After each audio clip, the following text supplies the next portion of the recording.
भीमराव अंबेडकर सामाजिक परिवर्तन स्थल, जिसे सामान्यतः अंबेडकर पार्क या अंबेडकर मेमोरियल के नाम से जाना जाता है, उत्तर प्रदेश की राजधानी लखनऊ का एक अत्यंत महत्वपूर्ण और विशाल स्मारक है। ये केवल एक पार्क नहीं, बल्कि दलित आंदोलन के नायकों, विशेषकर डॉक्टर बी.आर.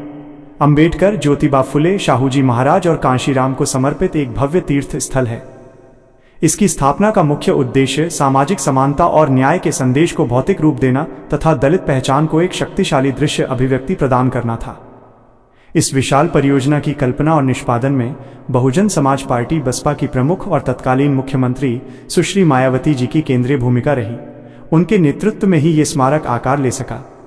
मायावती जी का दृष्टिकोण स्पष्ट था: दलित समाज के गौरवशाली इतिहास और योगदान को एक ऐसा स्थायी स्मारक देना जो उनकी सामाजिक और राजनीतिक शक्ति का प्रतीक बन सके।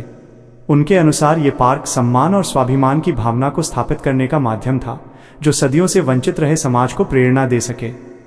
पार्क का डिजाइन अद्वितीय है, जो लाल बलुआ पत्थर, रेड सैंडस्टोन और संगमरमर के व्यापक उपयोग के कारण इसे एक शाही स्वरूप प्रदान करता है।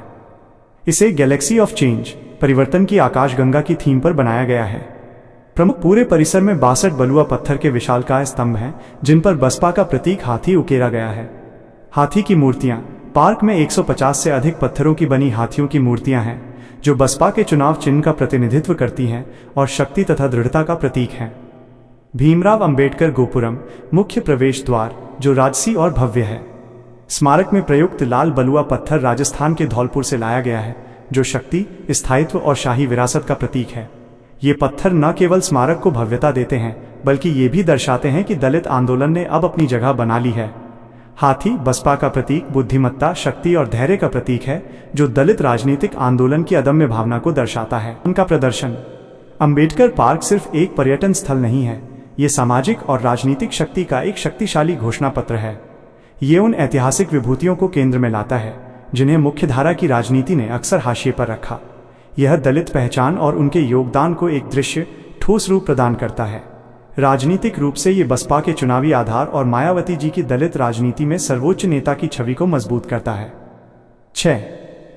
इसकी अनुमानित लागत कई हजार करोड़ रुपए थी, जिस पर विपक्षी दलों ने सरकारी धन के दुरुपयोग का आरोप लगाया।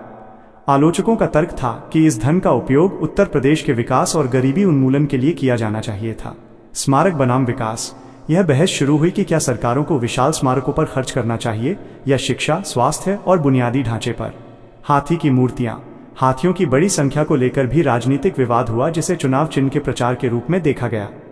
दृष्टिकोण। आलोचनाओं के जवाब में मायावती जी ने हमेशा यह तर्क दिया कि दलित महापुरुषों के सम्मान के लिए ऐसा भव्य स्मारक बनाना आवश्यक था, ताकि उन्हें उनका उचित स्थान मिल सके। उन्होंने जोर दिया कि ये खर्च दलित अस्मिता के लिए निवेश है, जिसे अन्य राजनीतिक दल जानबूझकर अनदेखा कर रहे थे। उन्होंने ये भी तर्क दिया कि स्मारकों के निर्माण से राज्य के भीतर रोजगार और पर्यटन को बढ़ावा मिलता है। लैंडमार्क में से एक है। ये दलित आंदोलन के समर्थकों के लिए एक प्रेरणा स्रोत और तीर्थ स्थल बना हुआ है। ये पार्क उत्तर प्रदेश की राजनीतिक और सामाजिक परिवर्तन की गाथा का एक अभिन्न हिस्सा है, जो आने वाली पीढ़ियों को दलितों के संघर्ष और सफलता की याद दिलाता है। पार्क की विशालता के अलावा इसके सौंदर्य और रखरखाव पर भी भारी ध्यान दिया गया है। पार्क में हरे भरे लॉन, फव्वारे और विभिन्न प्रकार के पेड़ पौधे हैं, जो पत्थर की भव्यता को संतुलित करते हैं।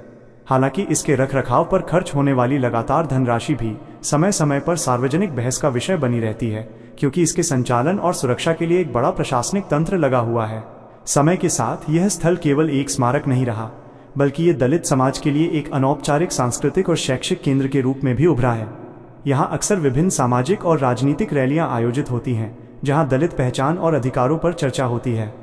यह पार्क युवाओं को सामाजिक न्याय के सिद्धांतों के प्रति जागरूक करने का एक महत्वपूर्ण स्थल बन गया है, जो अंबेडकर के विचारों को जीवंत रखता है। ये हो तो कृपया इस चैनल को लाइक करें, अपने दोस्तों के साथ साझा करें और ऐसी ही ज्ञानवर्धक सामग्री के लिए सब्सक्राइब करना न भूलें। आपका सहयोग हमें सामाजिक न्याय के इन महत्वपूर्ण पहलुओं पर और सामग्री बनाने के लिए प्रेरित करेगा।